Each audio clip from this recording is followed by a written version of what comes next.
VK news, राष्ट्र के नाम।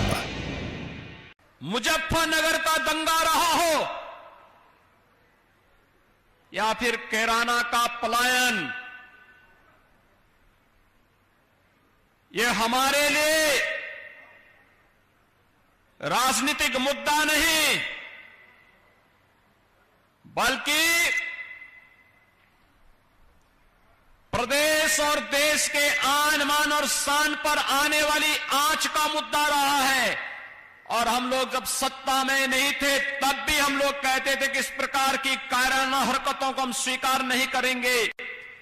और सत्ता में आए तो अपराध और अपराधियों के प्रति जीरो टॉलरेंस की नीति के तहत कार्य प्रारंभ हुआ। कभी कैराना कस्बे में यहां के व्यापारी और यहां के नागरिकों को प्लान करने के लिए मजबूर करने वाले अपराधी आपने विगत 4.5 वर्ष के अंदर देखा होगा, स्वयं प्लान करने के लिए मजबूर हो गए। किसी अपराधी और किसी माफिया की हैसियत नहीं कि वो सिर उठा करके सड़कों पर चल सके, धमकी की बात तो दूर, वो सड़कों पर चल सके।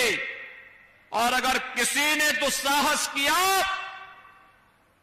किसी व्यापारी और निर्दोष नागरिक पर गोली मारने का दुस्साहस किया, तो वह गोली उस व्यापारी और उस नागरिक पर तो नहीं लगी, लेकिन उल्टी उसकी छाती को ही बेचते हुए उसको दूसरे लोग की यात्रा को भी भेज दिया गया।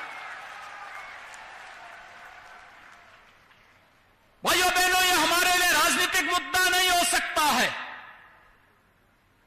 ये हमारे लिए अस्मिता का मुद्दा है, आन वान और शान का मुद्दा है। हम किसी के सम्मान के विरुद्ध कोई कार्य नहीं करेंगे, लेकिन कोई हमारी अस्मिता को ठेस पहुंचाने का प्रयास करेगा, बहन बेटियों की इज्जत के साथ खिलवाड़ करेगा, निर्दोष व्यापारियों का उत्पीड़न करेगा, अराजकता की स्थिति पैदा करेगा, दंगा भड़काने का प्रयास करेगा, तो उसकी आने वाली कई पीढ़ियां भूल जाएंगी फिर कि कैसे दंगा होता है और कैसे सुरक्षा के साथ खिलवाड़ होता है। और यही तो माहौल दिया है, यही माहौल दिया है भारतीय जनता पार्टी की प्रदेश की सरकार ने पिछले 4.5 वर्ष के अंदर उत्तर प्रदेश के अंदर। और भाइयों बहनों, यही कार्य किया है। देश के अंदर आंतरिक और बाह्य सुरक्षा की सुदृढ़ स्थिति को बना करके आदरणीय प्रधानमंत्री जी के नेतृत्व में भारतीय जनता पार्टी नेतृत्व की केंद्र की सरकार ने। ये है ड्रीम मीडिया नेटवर्क और आप देख रहे हैं देश का पहला 24/7 digital news channel VK news, राष्ट्र के नाम।